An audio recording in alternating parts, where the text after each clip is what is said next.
Kinumpirma ng Philippine Embassy sa Israel na nasugatan ng isang Pilipino sa isang missile attack sa Arad City noong March 21 po. Hindi muna pinangilanan ang 30-year-old na Pinoy na inaasahan na ring lumabas ng ospital ngayong araw.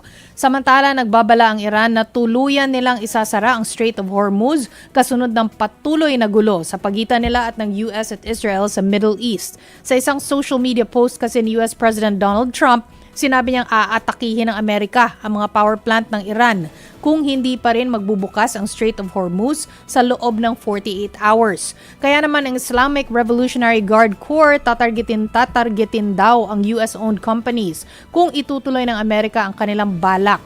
Git ng Iran, pinoprotektahan lang nila ang kanilang mga teritoryo at national interests. Nagmalaki naman ang mga lider ng dalawang bansa na sila ang nanaig sa gulong nangyayari ngayon sa gitnang silangan. Tinatayang nasa 2,500 na ang bilang ng mga namatay sa gulo sa Middle East.